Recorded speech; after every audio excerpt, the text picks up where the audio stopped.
안녕하세요. 책 읽어주는 편안한 엄마입니다.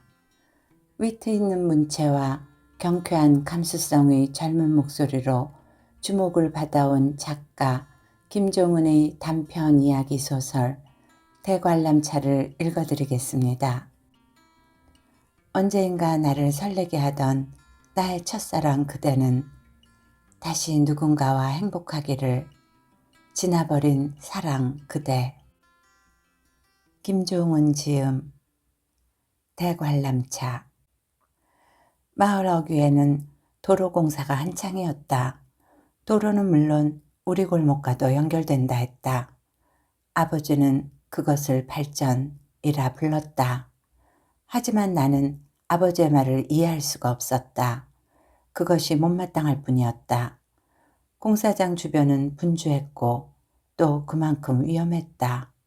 그 파헤쳐진 땅이 나를 비롯한 아이들의 접근을 막고 있었다. 자전거를 탈 만한 길이 사라지고 있는 것이었다. 길을 넓히는 작업은 선을 긋는 일부터 시작됐다. 그 때문인지 골목 사람들도 위쪽과 아래쪽으로 패가 갈렸다. 아래쪽은 자신의 땅을 내줘야 하는 쪽이었다. 그래서인지 곧잘 성을 내곤 했다. 누군가는 그곳에 살고 있었고 누군가는 그곳에 점포를 두고 있었다. 흙을 덮어놓은 채로 파니, 배추니 하는 것들을 키우는 사람들도 있었다. 그렇게 땅을 다루는 방법은 달랐지만 그들은 땅을 내줘야 한다는 공통점을 갖고 있었다. 윗사람들은 온전히 자신만의 소유인 땅이 있는 쪽이었다. 그 때문에 그들은 태어났다. 그들에게는 무슨 땅인가가 중요하지 않았다. 그들의 관심은 그것이 누구 땅인가 하는 문제였다. 그들은 지역의 고른 발전을 위해 약간의 희생은 필요하다는 쪽으로 의견을 모았다.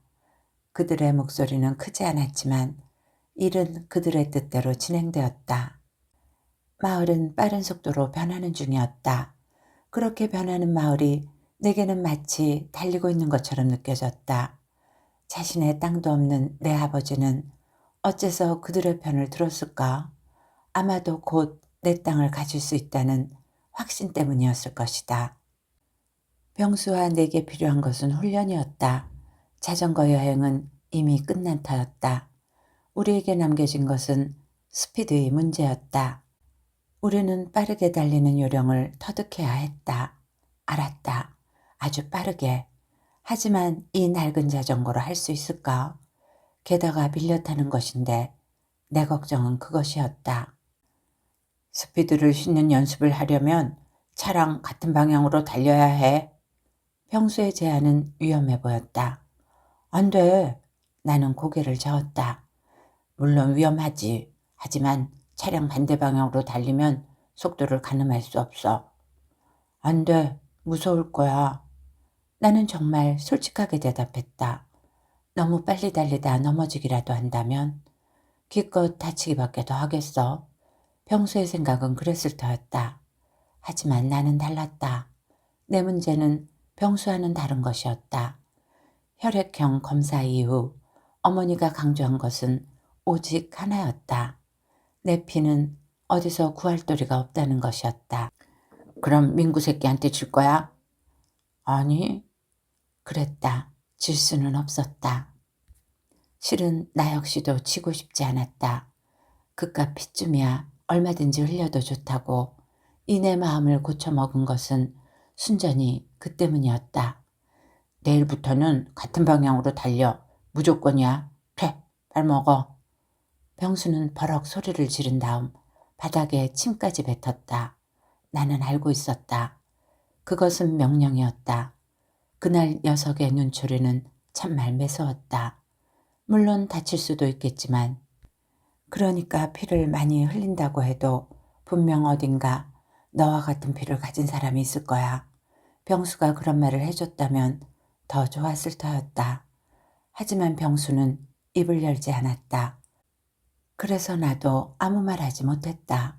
자동차와 같은 방향으로 달려야겠다는 다짐만 연거푸한 다음 나도 바닥에 침을 뱉었을 뿐이었다. 그런데도 어쩐지 마음이 편안해지지는 않았다. 내 불길한 예감은 어김없이 적중했다. 병수가 뒤를 봐주겠다 해서 내가 앞장섰는데 그것이 문제가 됐다. 솔직히 나는 처음부터 무서워했으니 애초에 문제는 그 두려움 때문이었는지 몰랐다. 뒤에서 차가 달려올지 모른다는 불안감은 불쑥 한 대가 실제 지나칠 때마다 눈덩이처럼 불어났다. 손잡이를 잡고 있던 내 손은 떨렸고 또 흔들렸다. 그랬더니 자전거 전체가 흔들거렸다. 그것은 실제 해보지 않는 사람이라면 결코 느낄 수 없는 그런 불안함이었다. 보도와 간격을 유지하는 일도 무섭기는 마찬가지였다. 내 선택은 하나일 수밖에 없었다. 보다 조심해야 했다. 그런데 트럭의 경적 소리를 듣자마자 방심하고 말았다. 소리가 너무 컸기 때문에 나는 그만 중심을 잃고 말았다. 놀란 나는 앞바퀴를 세차게 흔들어댔다. 쓰러지지 않으려 무던히 애를 쓴 것이었다. 하지만 이내 몸은 기울었다. 중심을 잃자마자 이내 넘어져 버린 나는 우체통에 이마를 들이박았다. 뒤따라오던 병수도 내 자전거 뒷바퀴에 걸려 쓰러졌다. 녀석의 몸은 하필 차로 쪽으로 쏠렸고 결국 녀석의 허벅지는 뒤따르던 트럭 바퀴에 부딪히고 말았다. 병수는 6m쯤 날아갔고 나는 정신을 잃었다. 병수의 몸이 바닥에 닿는 것조차 나는 보지 못했다. 그때 내가 마지막으로 본 것은 허공에서 움찔거렸던 병수의 작은 등이었다. 내 몸에서도 힘이 빠져나가고 있었다. 처음 눈을 떴을 때의 그 눈부심을 나는 아직도 잊지 못한다. 너무 밝고 따뜻해서 나는 그곳이 천국인 줄만 알았다. 우리 마을은 까맣게 잊고 있었다. 햇살이 내 눈두덩 위로 한꺼번에 쏟아져 내렸다. 나는 눈을 제대로 뜰 수가 없어. 그래, 한참을 끔벅거리기만 했다. 무엇보다 머리가 아팠다. 무척 어지러웠다. 한참 만에 뜬 눈을 그래서 다시 감아야 했다. 다시 눈을 떴을 때도 그 눈부심은 사라지지 않은 채였다. 내가 누워있는 곳은 참말 천국인 것 같았다. 사방이 밝고 사방이 나른했던 것이었다. 내 몸은 점점 따뜻해지고 있었다. 그랬다. 그때 나는 천사의 품에 안겨 있었다. 어린 시절 나는 천사가 영어를 쓴다 생각했었다. 그런데 그 천사는 내 어깨를 쓰다듬으며 우리말로 말했다.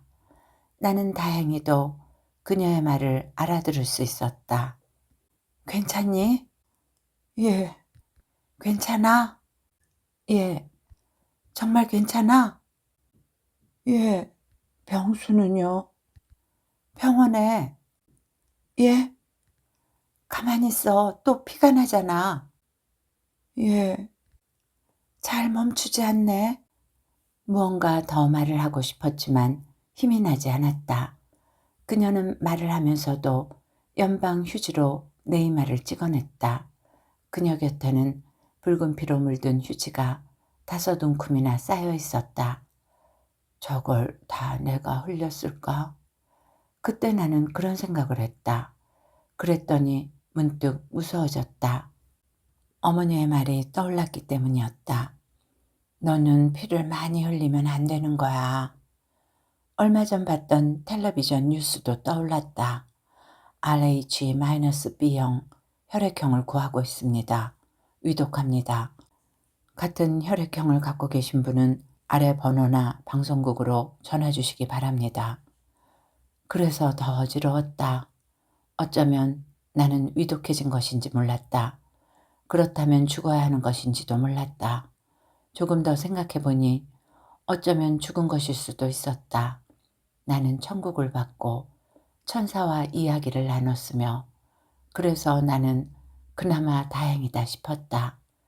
일요일이면 때때로 나는 내가 지옥에 갈 수도 있다고 생각했다. 하지만 두려움까지 감출 수는 없었다. 붉은 피 때문이었다.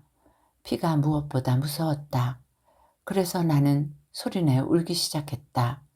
그녀는 계속해서 휴지로 내 이마를 눌러댔다. 그런 다음 그녀가 나를 품에 안았다. 울지 마. 그 말을 듣고 나는 몹시 서러웠다. 그녀의 가슴에 내 얼굴은 절반 이상 파묻혔다. 그 때문인지 울음소리가 귓전에서 크게 울려댔다. 누군가 북을 두드려대는 것처럼. 그녀의 품은 어머니의 그것과 달랐다. 그녀 가슴 안쪽 어딘가로부터 향기가 느껴졌다. 그때 나는 그 향기에 흠뻑 취했고 그래서 더 서럽게 울음을 터뜨렸다. 이미 얘기했지만 울 때 누군가 다독거리면 눈물이 더 나는 법이다. 그때가 아마 오후였을 것이다. 콧물까지 흘려가면서 나는 참으로 서럽게 울었다. 마을에는 그 길 위에는 그녀와 나 말고 아무도 없는 모양이었다.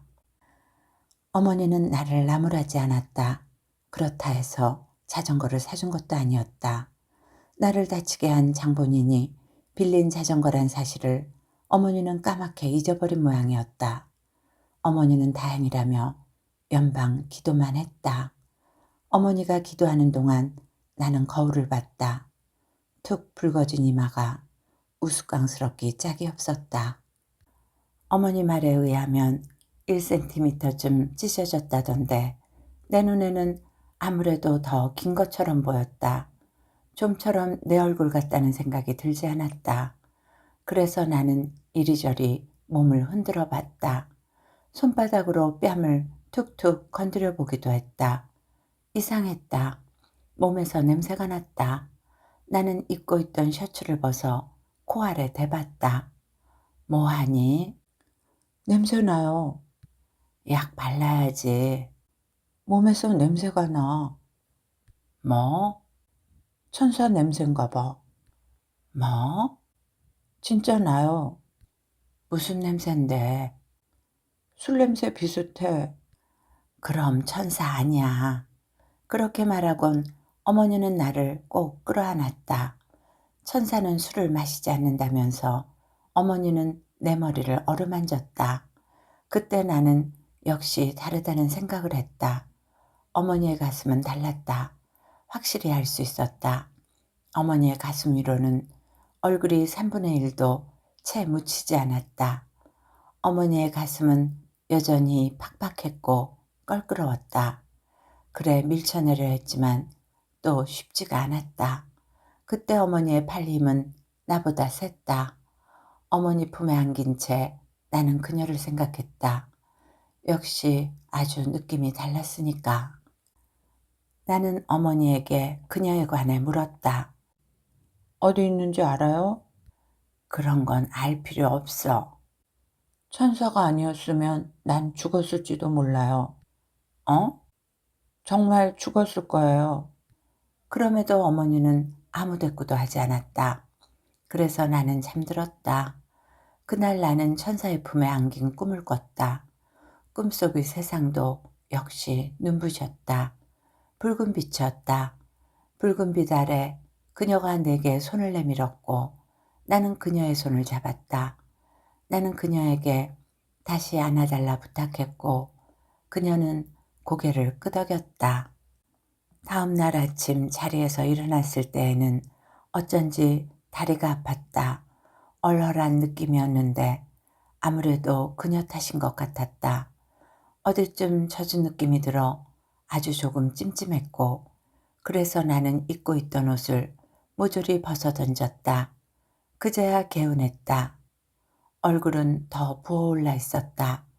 거울 속에 비친 내 모습은 흡사 커다란 찐빵 같았다. 그런 꼴로 학교에 나갈 수는 없는 일이었다. 그러나 어머니는 그런 내 마음을 헤아려 주지 않았다.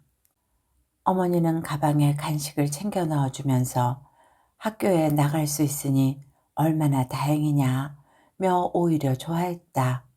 책가방을 둘러매자 그제야 병수 생각이 났다. 병수는 어떻게 됐을까? 하지만 학교로 가는 길 내내 실은 민구 생각을 더 많이 했다. 역시나 생각대로였다. 교실 문을 열자마자 민구 일당들이 큰 소리로 웃어댔다. 손가락질까지 해가면서 녀석들은 퉁퉁 부은 내 얼굴을 무척 즐거워하는 눈치였다.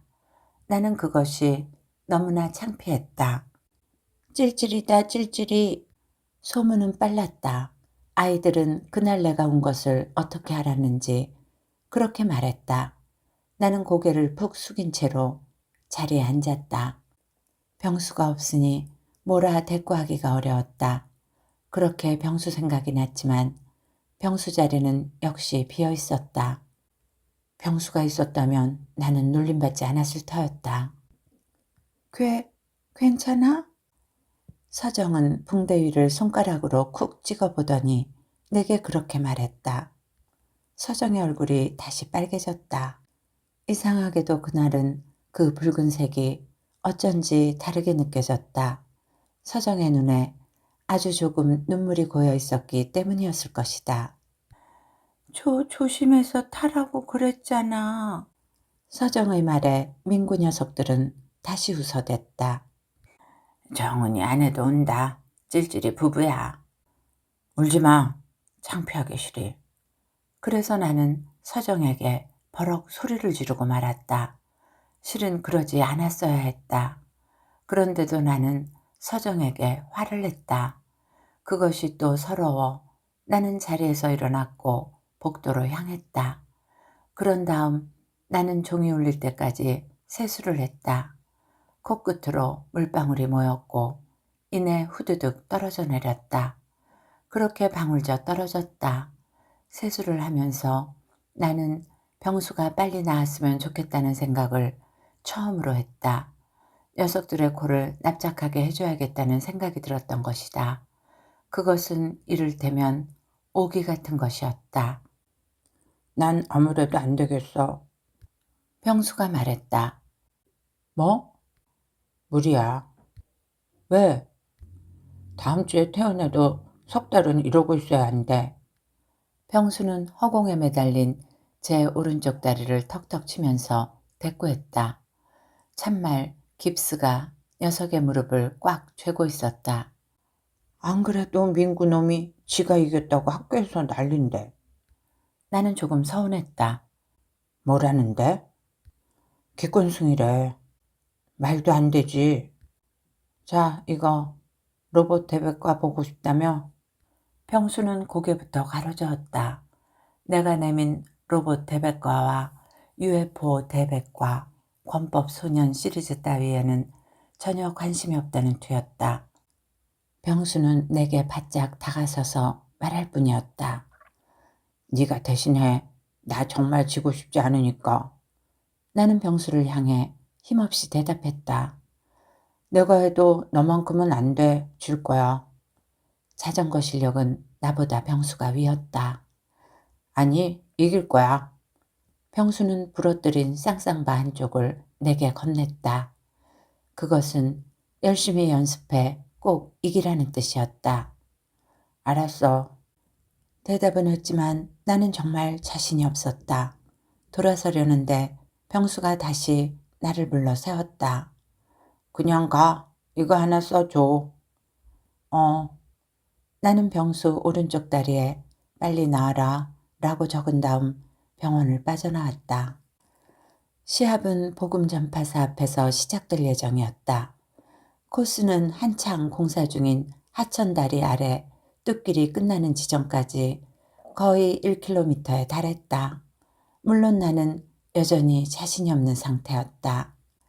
그러나 또 지고 싶지는 않았다. 애초에 용기는 그래서 생긴 것이었다. 나는 이를 악물게 됐고 어쩌면 열심히 연습을 한다면 이길 수도 있지 않을까 싶은 터무니없는 생각까지 하게 됐다. 분명 오기였다. 나는 매일같이 더 열심히 자전거를 탔다. 내 기분이나 주위 풍광이나 즐거움 따위는 다 잊고 이를 악문 채로 죽어라 페달만 밟았다. 빨리 달리는 것만이 내가 해야 할 일처럼 느껴졌다. 그리 빨리 달리려 할수록 자전거는 보다 요란하게 덜거덕거렸지만 어쩐지 더 이상 무섭지가 않았다. 셔츠는 이내 흠뻑 젖었고 실력도 그렇듯 느는 것만 같았다. 강조컨대 이기고 싶었으니까. 마지막 연습일이었다. 시합까지는 며칠 더 남아 있었지만 가진 돈이 그뿐이었다. 연습이라고 해서 돈이 들지 않는 것은 아니었다. 더 연습하면 좋았겠지만 병수도 나도 가진 동전이 없었다. 자전거를 반납하기 위해 돌아오던 길에 우체통을 다시 보게 됐다. 문득 다시 천사 생각이 났다. 우체통 모서리는 페인트 칠이 벗겨진 채였다. 내가 이마로 들이받은 부분이 모양이었다. 나는 속살이 훤히 드러난 그 벗겨진 부분을 손으로 매만지다 이마도 한번 훔쳐보았다. 웃음이 새어나왔다. 우체통이 야속하게 느껴졌다. 그렇지만 우체통을 오래 바라볼 수가 없었다. 이내 볼품없는 내 실력 탓에 쓰러진 병수 생각이 났기 때문이었다. 그렇듯 미안한 마음이 먼저였다. 병수에게 보답하려면 아무래도 이기는 것 말고는 방법이 없는 것 같았다. 그래서 나는 자전거 핸들을 꽉 움켜쥐었다. 이겨야 한다는 이를테면 어떤 절박함이 손가락 새로 스미는 중이었다. 자전거는 처음 보았을 때보다 더욱 낡아 있었지만 그래도 이기고 싶다. 이기고 싶다. 그런 식이었다. 지난번 사고 탓에 안장의 스펀지도 많이 빠진 터였다. 내 자전거는 정확히 하자면 내가 빌려 쓰고 있는 자전거는 완전히 반고물이 됐다. 이걸 가지고 이길 수 있을까? 나는 반짝반짝 빛나는 민구의 자전거를 떠올리다 고개를 숙였고 한숨을 내쉬었다. 그 간판은 마침 고개를 들다 보게 된 것이었다. 뜨락, 일반 음식점, 맥주, 양주, 신용카드 대환영. 자전거를 반납할 시간이 초조하게 내 목을 죄고 있는 참이었다. 나로서는 신데렐라처럼 돌아가야 할 시간이었다. 그녀는 다시 자전거에 올랐다가 보게 됐다. 마치 마법처럼 천사가 스치듯 그 간판 아래로 몸을 드러냈다 사라진 것이었다. 뜨락은 천사가 사는 곳인 모양이었다. 이후 몇 번이고 그곳을 찾아갔지만 다시 그녀를 보지는 못했다. 수업을 마치고 거의 매일 들르다시피 했지만 그녀는 뒷모습조차 보여주지 않았다. 언제나 문은 굳게 닫혀 있었다. 아니라도 들여다봤으면 좋았겠지만 그곳에는 창조차 없었다. 내 얼굴만한 조그만 창이 하나 있기는 했지만 그것은 안을 들여다볼 만한 창이 아니었다. 빈 맥주병 하나와 싸구려 종이장미 한 송이가 먼지를 푹 뒤집어 쓴 채 놓여 있을 뿐인 기묘한 창이었다. 혹시나 싶어 들여다보기도 했지만 내 얼굴이 비칠 뿐이었다. 빈 맥주병 하나, 종이장미 한 송이, 그 위로 여전히 부은 채인 내 얼굴. 그때 나는 그 장미가 나와 비슷하다는 생각을 했다. 그것이 또 얼마나 서운한지 몰랐다. 묵직해 보이는 목재로 된 출입문은 자물쇠로 채워져 있었다. 단단해 배는 자물쇠는 내게 얼씬도 하지 마라 고 말하는 듯 아무리 흔들어대도 움직일 줄 몰랐다. 나는 그때 뜨락이 참 이상한 곳이라고 생각했다. 꽃과 자물쇠는 아무래도 어울리는 것처럼 보이지 않았기 때문이었다. 만날 문이 잠겨 있어요. 너 거길 갔단 말이야? 예. 못 써. 어머니는 내 물음에 대꾸를 해주지 않았다. 그때만큼은 어머니의 뜻을 따르기가 어려웠다. 생각하지 않으려 해도 자꾸 그녀가 떠오르는데 어머니는 어찌 내 마음을 몰라주는지 그것만이 야속할 따름이었다. 가지 않으려 했지만 한사코 내 얼굴은 그 조그만 창 앞에 다가가 있었다. 연습을 하지 못한 지도 꽤 지난 터였다. 자전거가 없다면 이를테면 달리기라도 해야 했는데 나는 그렇게 하지 못했다. 내가 애써 뜨락을 찾은 이유는 하나였다. 그녀가 보고 싶어서였다. 그녀에게 듣고 싶은 말이 있었다. 그녀의 얼굴을 다시 볼 수 있다면, 꼭 이기렴 정도의 말 한마디만 들을 수 있다면 참말 이길 수 있을 것 같아서였다. 연습보다도 그것이 더 효과가 있을 것만 같았다. 이윽고 시합 전날 나는 용기를 내어 다시 뜨락을 찾았다.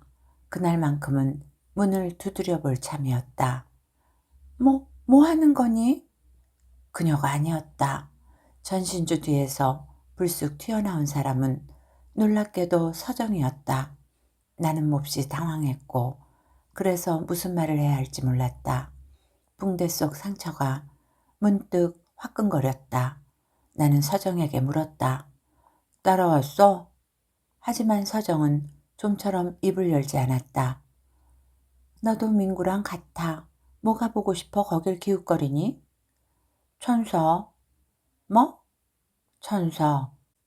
서정은 분명 내 편이라 생각했기 때문에 나는 솔직히 말했다. 하지만 서정은 기가 차다는 표정을 지을 뿐이었다. 그러더니 냉큼 뒤돌아 어디론가 달려나갔다. 그날은 서정의 구두 소리가 아주 크게 들렸다.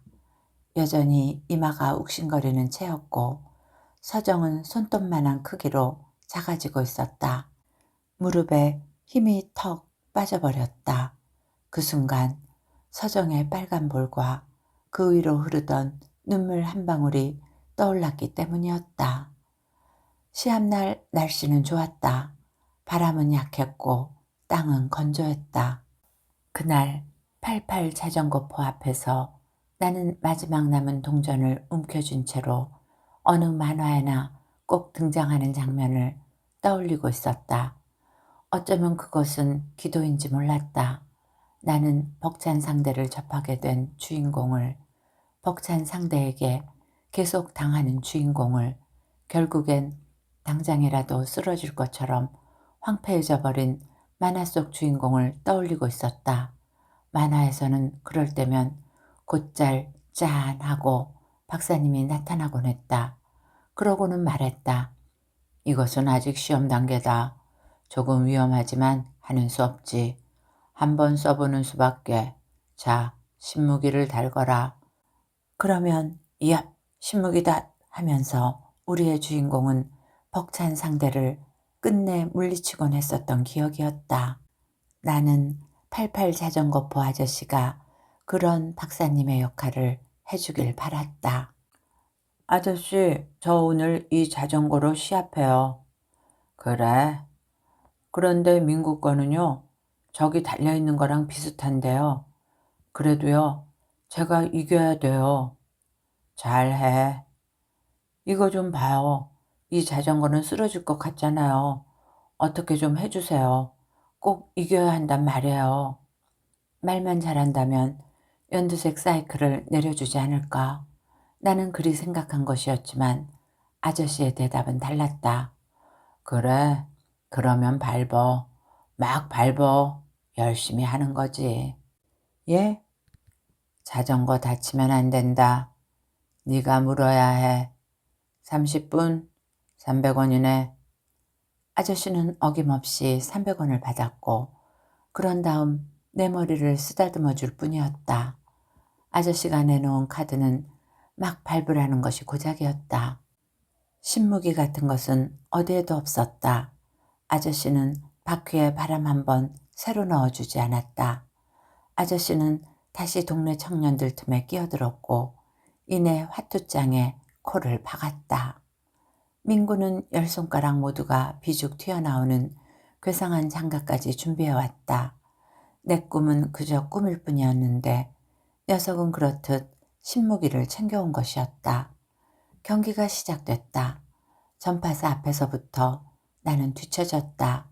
경기가 끝날 때까지 나는 단 한 번도 민구의 자전거를 앞서지 못했다.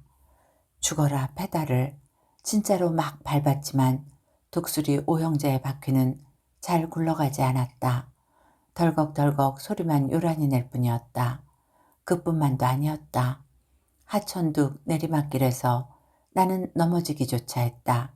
흙에 쓸렸는지 싸한 게 왼쪽 볼이 무척 쓰라렸다. 물론 그때 더 쓰라렸던 것은 내 마음이었다. 이후로 민구 녀석은 아예 보이지도 않았다. 자, 이제 무릎 꿇어. 아이들의 호의를 받은 채로 가운데 선 민구가 의기양양하게 말했다. 나로선 어찌해야 할 줄 몰랐다. 물론 나는 졌다. 하지만 민구 앞에 무릎을 꿇고 싶지 않았다. 알 수 없는 서러움이 밀려들었다. 민구 앞에 무릎을 꿇는 것이 죽기보다 싫었다. 그래서 울음이 났다. 나는 울음을 참으려 불어 먼 곳 교회 십자가를 바라봤다. 그때 서정이 나타나지 않았다면 나는 민구 앞에서 끝내 울음을 터뜨렸을지도 몰랐다. 그만둬. 정은이 너 이리 와. 쟤네들 얘기 들을 필요 없어. 어? 뭐해? 가자니까. 서정은 빠르게 내 손을 낚아챘다. 너무도 당당한 서정의 말에 민구 녀석 일당들까지 몹시 당황한 눈치였다. 그날도 서정은 나를 따라 나섰던 것이었다. 서정의 수첩에는 우리의 시합날도 적혀 있었던 모양이었다. 그 순간 서정이 얼마나 고마웠는지 몰랐다. 나는 서정이 이끄는 대로 아무 말 없이 따라 나섰다. 물론 무릎은 꿇지 않아도 좋았다. 왜냐 치사하게. 멀리서 민구가 소리쳤지만 나는 대꾸하지 않아도 좋았다. 곁에 서정이 있었기 때문이었다. 서정은 제 눈초리를 매섭게 쳐든 채로 뚜벅뚜벅 다시 녀석들에게로 다가가 말했다. 너희들이 치사하지? 왜? 원래 병수랑 하기로 한 거잖아. 자신 있으면 그때 다시 해. 정정당당하게. 서정과 나는 묵묵히 걸음을 옮겼다. 서정네 약국에 이르기까지 우리는 한마디 말도 하지 않았다. 약국에서도 마찬가지였다. 서정은 내 뺨에 소독약을 발라주고 조그만 밴드를 하나 뜯어 붙여줬다. 역시 침묵한 채였다. 서정의 하얀 손가락은 얼마나 부드러운지 몰랐다. 그때 나는 서정과 결혼하게 된다면 꼭 이런 식이 될지도 모르겠다는 생각을 했다. 아무 말도 하지 않는, 아무 말도 필요 없는 그런 것, 또 그런 생각. 내 마음은 아주 편안해졌지만 서정은 여전히 조용했다. 서정이 한참 후에 건넨 말이라고는 딱 한마디가 고작이었다. 됐어. 집에 가. 그때 나는 무척 서글펐다. 집으로 가던 내 발걸음이 다시 극장 앞 사거리에 멎은 것은 그 때문이었다. 극장 앞 사거리는 사위가 어둑해지는 만큼씩 꼭 그만큼씩 빛을 내고 있었다. 늦은 시간에 그곳을 찾은 것은 처음이어서 마치 다른 곳에 와 있다는 느낌이 들었다. 가게마다 자물통들이 거짓말처럼 열려 있었고 뜨락의 두툼한 문도 활짝 열려 있었다. 무엇보다 그곳에 천사가 있었다는 사실, 정말이지 다른 곳에 와 있는 것만 같았다. 나는 자전거를 팽개치고 있는 힘껏 달려나갔다. 서러워서 그랬다. 그녀 품에 비록 한순간일지라도 다시 안기고 싶었다. 한 걸음 뗄 때마다 달리고 달려 끝내 안기리라 다짐했다. 그녀의 뜰하게 편히 누워 쉬고만 싶었다. 하지만 그때 나타난 사내가 내 발목을 잡았다. 사내의 목소리는 너무나 컸다. 때문에 나는 다시 우체통 뒤로 몸을 숨겨야 했다. 이년아, 니년이 내 첫사랑이랑 똑같이 생겨서. 이러지 마세요. 씨발것, 그러니까 슬프잖아. 한번 주라고. 싫은 건 싫은 거예요.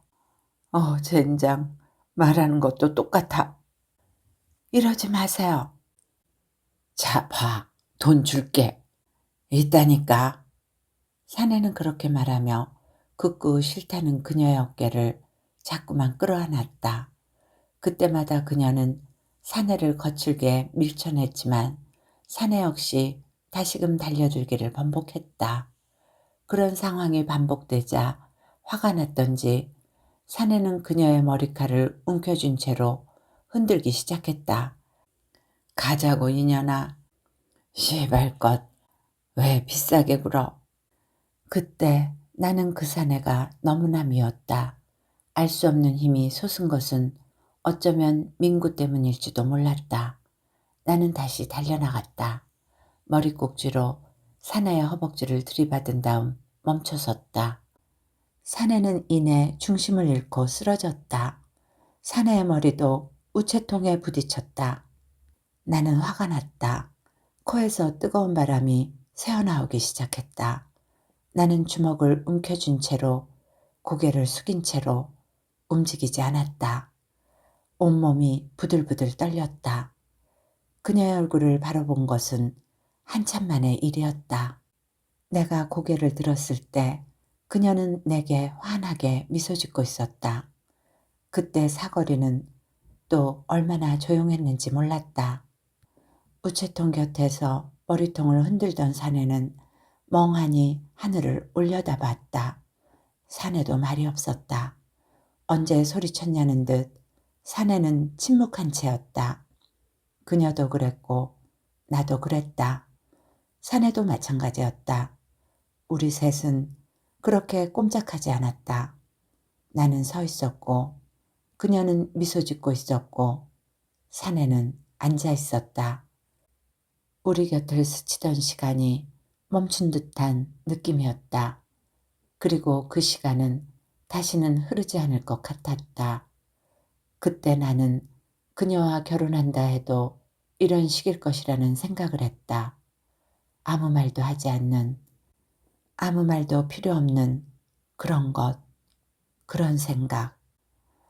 문득 사내가 누군가의 이름을 부르기 시작했다. 지수가, 지수가, 박지수가, 이 씨발것, 지수가. 몇 번이고 그 이름을 외쳐댔던 사내는 끝내 울음을 터뜨렸다. 지숙인가 하는 사람은 어디에도 없었다. 이상한 일이었다. 하지만 이어 더 이상한 일이 벌어졌다. 머리채까지 잡혔던 그녀가 눈물을 흘리는 사내의 등을 토닥이기 시작한 것이었다. 울 때 등을 토닥이면 더 슬프다는 것을 잘 알고 있던 나는 그래서 그녀를 말리고 싶었다. 울지 마요. 그래요. 우리 어디든 가요. 아, 정말이지. 그녀는 천사였다. 그 광경을 보며 나는 이상한 기분에 휩싸였다. 그녀는 나 대신 사내를 선택했다. 뒤돌아 쓰러져 있던 자전거를 일으켜 세우면서 나는 약간의 어지럼증을 느껴야 했다. 그날 자전거 안장에 앉자마자 나는 거짓말처럼 자라나기 시작했다. 눈높이가 높아져 키는 쑥 커졌고 나와 자전거를 놔두고 세상은 밑으로 쑥 가라앉았다. 그리고 페달을 밟았더니 굉장히 빨랐다. 처음부터 그랬다면 민구쯤 쉽게 이겼을지도 몰랐다. 내가 뜨락을 다시 찾은 것은 한참 후의 일이었다. 내게는 그녀에게 해주고 싶은 말이 있었다. 하지만 나는 그녀를 볼 수가 없었다. 뜨락이 그 자리에 있지 않았기 때문이었다. 벌떼, 일반 음식점, 맥주, 양주, 신용카드, 대환영. 벌떼가 다 뭐람? 그날 내 마음에는 실제로 숱한 벌떼가 웅웅거렸다. 그해 가을 소풍 장소는 어린이 대공원으로 결정됐다. 또 어린이 대공원이라니 하고 나는 실망했다. 어린이 대공원이라면 눈 감고도 훤한 까닭에서였다. 딱 1년 빼곤 소풍지는 언제나 어린이 대공원이었다. 어린이 대공원에 가지 않았던 해에는 비 탓에 교실에서 도시락만 먹었다. 그런데 오히려 그때가 더 신났다. 어린이 대공원이라면 지긋지긋한 것이었다. 청룡열차를 탄다면 조금 신이 나겠지만 그럴 수도 없는 노릇이었다. 그럼에도 나는 청룡열차의 매표소 앞을 기웃거렸다. 롤러코스터치곤 정말이지 시시한 것이었지만 여전히 나는 그 시시한 걸 탈 수 없는 모양이었다. 많이 자란 것 같았는데 거울 속의 내 모습은 그닥 달라진 것이 없어 보였다. 청룡열차 매표소 앞에는 눈이 사과만한 꼬맹이 간판이 놓여 있었다. 그 간판에는 나보다 커야 탈 수 있어요 라고 쓰여 있었다. 멀리서 어림잡아 봐도 내 키는 꼬맹이의 눈썹 이상 닿지 않을 터였다. 나는 고무줄이 달린 풍선을 손바닥으로 불어 소리나게 퉁기면서 혼자 짜증을 부렸다. 그때 내 쪽으로 드리워졌던 그림자는 서정의 것이었다. 서정은 다시금 내 어깨에 손을 올린 채로 물었다. 왜 혼자 있어? 그냥. 나랑 저거 탈래? 서정이 가리킨 것은 대관람차였다. 운동장처럼 커다란 원 모양을 하고 있는 대관람차는 낙타처럼 느릿느릿 움직이고 있었다. 시시하게 누가 저런 걸 타. 타고 싶어. 느리잖아. 할아버지들이나 타는 거야. 그냥 타자. 표 샀어. 서정은 대답도 듣지 않고 내 팔을 이끈 채 걸어나갔다. 자전거 시합날에 그랬듯 서정의 걸음걸이는 거침없었다. 서정도 그렇게 변하고 있었던 것이다. 나는 어쩔 수 없이 할머니들도 시시해한다는 그 느릿느릿한 푸른색 원통을 타게 됐다. 동그라미에 동그라미. 거기다 동그라미를 합쳐놓은 대관람차. 우리 둘이 타고도 공간은 남아났다. 멀리 떨어져 앉은 서정은 손을 치마 가운데 가지런히 모은 채였다. 정말이지 어색했다. 서정의 새하얀 스타킹에는 꽃을 든 곰돌이가 6마리나 박혀 있었다. 나는 그것만 바라봤다. 곰들은 서정의 종아리를 따라 줄이라도 선 것처럼 가지런했다. 나는 그 곰돌이 숫자를 세다 자리에서 일어났다. 그래도 어색했다. 그 어색함은 내가 감당해낼 만한 것이 아니었다. 나는 주머니에 넣어두었던 부풀어 풍선껌을 꺼내 서정에게 건넸다. 씹을래? 서정은 내 말에 대꾸하지 않았다. 치마 가운데 손을 모은 채 여전히 움직일 줄 몰랐다. 서정의 곰돌이 역시 차례로 늘어선 채 그대로였다. 와, 우리 동네도 보이겠다. 저것 좀 봐.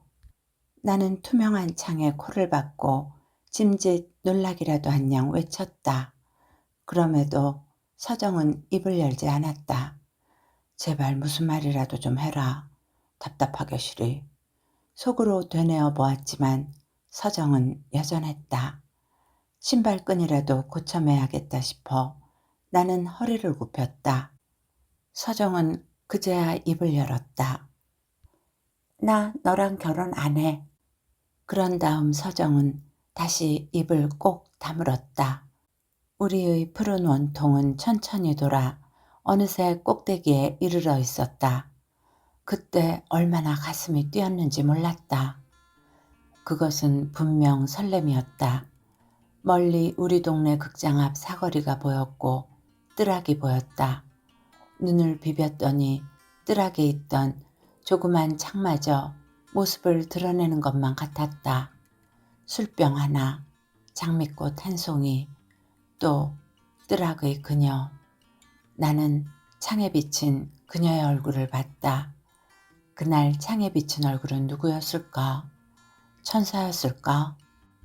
시장통을 헤집고 다녔던 미친년이었을까?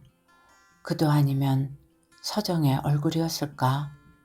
그때 나는 그것을 분간해내지 못했다. 그저 우리의 푸른 원통 그 네모진 유리창에 얼굴 하나. 이제는 거울 앞에서도 내 모습을 온전히 확인할 길이 없다. 몇 걸음 물러서지 않으면 발끝이 보이지 않는다. 지금도 그때처럼 얼굴뿐이다. 언제인가 나를 설레게 했던 내 첫사랑. 그녀가 다시 누군가와 행복하다면 좋겠다는 생각을 했다. 지나버린 내 사랑.